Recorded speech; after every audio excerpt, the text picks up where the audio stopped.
महाराजांची शिवाजी महाराजांची कीर्ती बेफाम होती. महाराजांची कीर्ती बेफाम हो भल्या भल्यांना फुटलाय काम.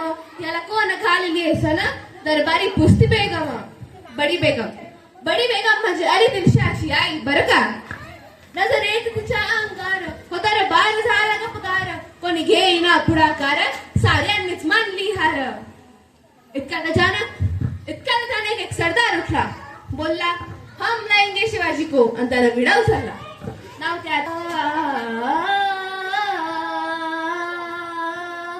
त्याचं गजल खान उचिता जागता धनु शैतान. खान बोलला छाती ठोकून मला टाकतो चिडून. कौतिक झाले दरबाराचे. खान निघाला मोठ्या गुरमीत. तसं घोड जवळ पायगळ फौज फाटा आलाय बक्कळ. अंगीदा हत्तीचं बळ पाहणारा कापे चळचळ. वाटेत भेटत त्याला शिर्डी टेसीत खाण्याची सेना निघाली. गाव मिटली देवाने उद्ध्वस्त केली. आया बहिणींची अब्रू लुटली. कोण रोखणार हे वादळ. आता शिवबाचं काही खरं नाही. इकडे निजाम तिकडे मुघल पलीकडे इंग्रज जो तो हेच बोलू लागला.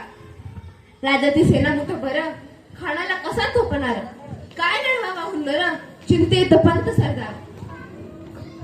रायबा शिवबाला म्हणतात की शिवबा आपला जीव मोलाचा आहे.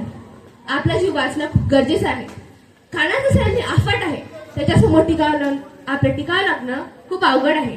कृपया आपण इथून निघून जावे. पण तेवढ्यातच मासाहेब जिजाऊ म्हणतात. काय म्हणालेत रायबा. शिवबा केवळ आमचा पुत्र नसून अवघ्या मराठी जनांचा स्वाभिमान आहे. एका मातेने आपला पुत्र गमावला तरी बेहत्तर पण असे भ्यानपणे पळून जाऊन एका मराठी मुलाचा स्वाभिमान गमावता कामा नये. अशा वाघिणीचा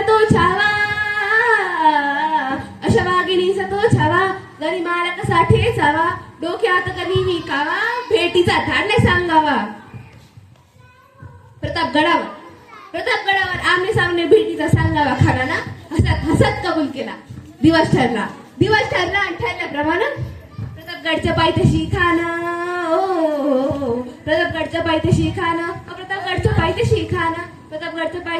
आला बेगुमान नाही त्याला शिवाजी राजाच्या करमतीची ते असं नाही जाणीव शक्तीची करील काही कल्पना युक्तीची हजी करील काही कल्पना युक्तीची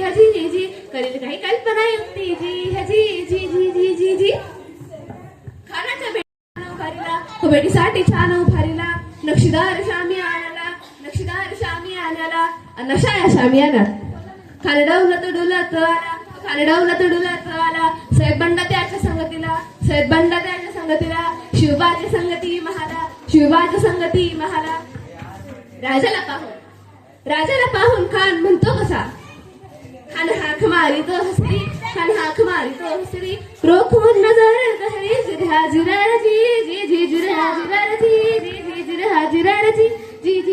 जी. खानानं राजाला आलिंगन दिला. अंधगा केला. खाणदा अभिमान मान्याला कटेरीचा आवाज त्यानं केला. खरखर आवाज झाला. चिलखतावता अंगाला. खानाचा वार सुगा केला. खान एडवटला. इतक्यात महाराजांना पोटामध्ये बिचवा ढकलला. वागना खानचा मारा केला. तळटळा फाडलं पोटाला. तडा गेला खानाचा कोथळा. बाहेर आला जी बाहेर आला जी.